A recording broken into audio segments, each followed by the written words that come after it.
Walking is excellent. I recommend it to every patient I see. But if walking is the only exercise you do after 60, you are missing three specific physical capabilities that walking simply cannot train. And losing those three things is what leads to falls, loss of independence, and the slow physical decline most people accept as inevitable. Today, I want to show you three exercises that complement walking by addressing exactly what walking leaves untrained. Each one is chosen based on clinical evidence, not general fitness advice. And I am going to explain the physiological reason behind each choice. Because when you understand why an exercise matters for your body at 60, you are far more likely to actually do it. I will also cover something the competitor videos on this topic never mention. Two of these three exercises directly activate your pelvic floor. As a urologist, that matters to me, and it should matter to you, because pelvic floor function affects bladder control, core stability, and fall recovery in ways most people have never been told. My name is Dr. Elizabeth Kavaler. I am a board-certified urologist and urogynecologist with over 20 years of clinical practice. My patients are predominantly men and women in their 50s, 60s, and 70s, and physical function, fall prevention, and pelvic health are central to the conversations I have every week. What I am sharing today is grounded in published research from the British Journal of Sports Medicine, JAMA Network Open, and the Journal of Aging and Physical Activity. Walking is one of the most effective cardiovascular interventions available to older adults. Consistent daily walking reduces cardiovascular disease risk, supports blood pressure regulation, helps maintain a healthy weight, and improves mood through endorphin release. The evidence for walking as a foundational health behavior is extremely strong, and I want to be clear about that. What walking cannot do is load your muscles under resistance sufficient to prevent sarcopenia, the age-related loss of muscle mass that accelerates significantly after 60.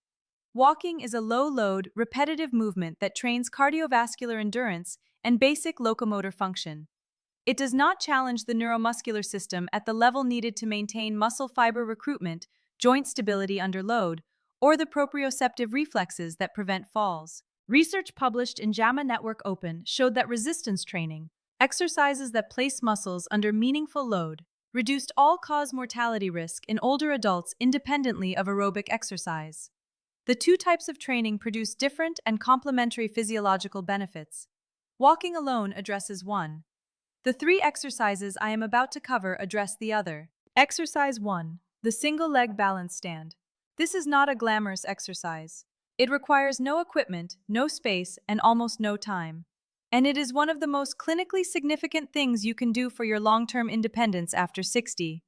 A study published in the British Journal of Sports Medicine in 2022, following over 1,700 adults aged 51 to 75, found that inability to stand on one leg for 10 seconds was associated with an 84% higher risk of death from any cause over a 7-year follow-up period, independent of age, sex, BMI, and cardiovascular risk factors. That is not a minor finding.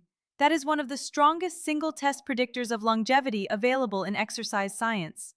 The reason is what this exercise trains. Balance on a single leg requires the ankle, knee, hip, and core to coordinate simultaneously through the proprioceptive system, the body's internal map of where it is in space. After 60, the nerve conduction velocity that drives proprioception slows. The vestibular system becomes less responsive. The ankle dorsiflexors, the muscles that lift the foot, weaken. These are precisely the systems involved when someone trips and cannot recover quickly enough to prevent a fall. How to do it?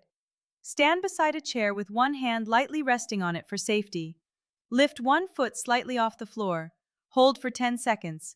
Switch legs.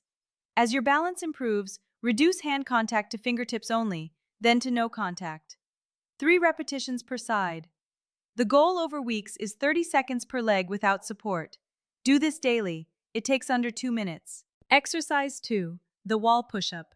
The wall push-up trains the chest, shoulders, triceps, and deep core under load, a type of neuromuscular challenge that walking never provides. And it trains something that has emerged as one of the most powerful independent predictors of longevity in older adults: upper body pushing strength. Research from the British Journal of Sports Medicine has shown that grip and upper body strength in adults over 65 is one of the strongest predictors of functional independence, hospitalization risk, and all-cause mortality. Upper body strength preserves the neuromuscular pathways that allow you to push yourself up from a chair, catch yourself against a surface if you stumble, and carry objects through daily life independently. The wall push-up is the safest upper body resistance exercise for adults with wrist sensitivity, shoulder joint concerns, or osteoporosis because it loads the upper body in a standing position without compressing the wrist joint against the floor. The resistance is adjustable simply by changing your distance from the wall. Closer means easier, further means harder. Here is the form. Stand an arm's length from a wall, hands at shoulder height, slightly wider than shoulder width. Lower your chest toward the wall in a controlled 3-second movement. Push back in 2 seconds. Do not lock your elbows at the top. 3 sets of 12 to 15 repetitions. The pelvic floor connection. When you maintain a neutral spine and engage your core correctly during a wall push-up, the transverse abdomen